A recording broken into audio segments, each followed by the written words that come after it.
want to hear it. Your input is a big part of what makes this show successful, and we really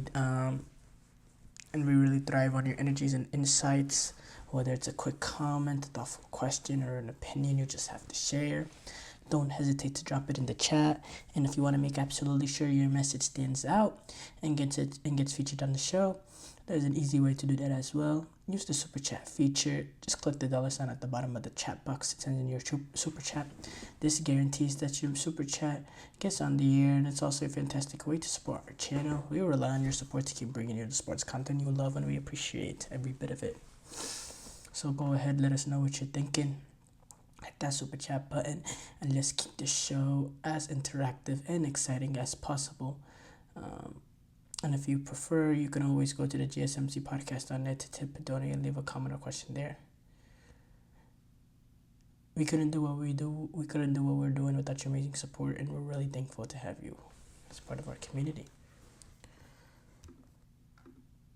We do have to start off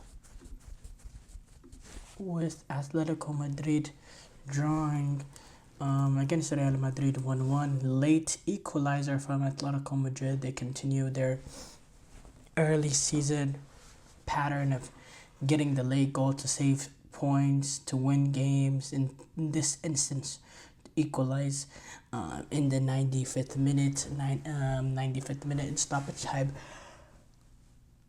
And Correa being able to equalize for Atlético Madrid after Militao gave them the lead in the 64th minute.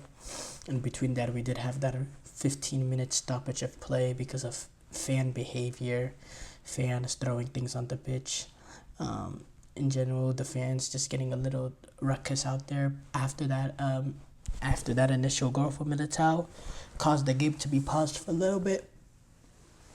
Now, speaking of Angel Correa and that goal he scored, speaking of the game, very over the 90 minutes, the statistics say it's extremely even, and I do have to say that obviously the score says it's even, the statistics say it's even, and I do have to say I think the performances was pretty even. If you look at it, if you look at the statistics, it tells you it's dead even. You have 12 shots for Atlético Madrid, 12 shots for Real Madrid, 4 shots on target for Atlético Madrid, 4 shots on target for Real Madrid, 1 goal for Atlético Madrid, 1 goal for Real Madrid, 51% possession for Atlético Madrid, 49% possession for Real Madrid. Wow, it's just 1%. Wouldn't that be insane? If Atlético Madrid, if Real Madrid just had that 1% possession and it finished 50-50, the whole stat line would be even across the board. Which I don't think I've ever seen that before. I do have to say, maybe it's happened, I don't know, but I definitely don't remember seeing that. But yeah, going back to this game, a lot of interesting storylines there. Now Atlético Madrid, whenever they were chasing the game after that goal, they started playing better football. But early on, they did play a little stagnant. Now, the thing that I loved about this is Julian Alvarez did get introduced into this game. You saw that front three of Alvarez, Griezmann, Sorlos, and then a midfield three of Llorente, Gallagher, and De Paul. And Diego Simeone did, revert away from that back five into the back four with Lenormand and Jimenez anchoring the back with Molina and Mandava playing as fullbacks. So I love that Diego Simeone went to the, got Alvarez, Griezmann, Sorlos all playing together. The thing is though, early on, Atlético Madrid were very much on the back foot, and they didn't take the game to Real Madrid and took advantage of having that extra man in attack. It took until later on, when you went to go down, that we really saw Atlético Madrid really decide to go for it in the game. And some of it came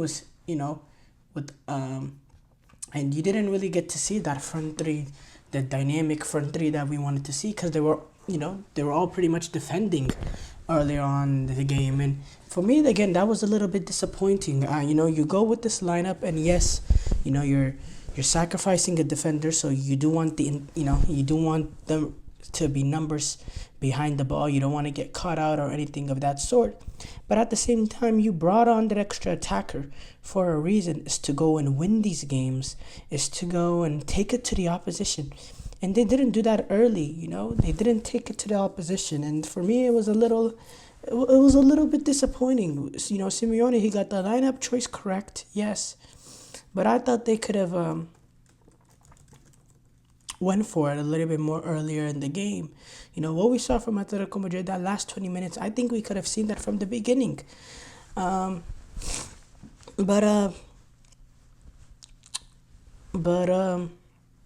overall, I do have to say it was a good, or not a good result, but Atletico Madrid, they'd be happy with the point, I do have to say, in the fact that this is a game for Atletico Madrid where this is a game when Atletico Madrid, when you're going down the wire, in the nature that the game was in, going down to the wire, the point, is all that you're looking for, especially going down a goal as late as they did. And to get that point, yes, at the end of the game, you would say this is a point gain rather than a point loss. But entering the game, I expected Atletico Madrid to do better. I do have to say, this is a game that they won last season, going away to the Bernabeu. Not going away, at home at the Metropolitano. They won this game last season. But I think the big talking point from this game was after that initial goal to give Real Madrid the lead, which was a good, well-taken goal by Eder Militao, taking it on the volley on the corner kick. In the 69th minute, 5 minutes after that goal, the Atletico Ultras that I have since came to learn that they're named Fondo Sur were throwing objects towards Thibaut Courtois, who eventually alerted the referee, and that ended up taking the game into a delay. It was delayed for about 20 minutes or so, a little bit over 20 minutes, and which allowed people to calm down the ultras. I believe we saw the pictures of Jimenez and Koke talking to them. We saw Simeone go down there and try to calm them down as well, just to get the game, back, just to get the game, going again. But eventually they were able to calm them down enough to spring the players, to get the players back onto the pitch. And after that delay, which I do have to say, I don't know if it makes an impact in the game or anything. We never know, honestly. We don't know how that game would have went if that did not happen. But at the same time, it's, you're almost, with the delay, you're almost, what's the word I'm trying to say?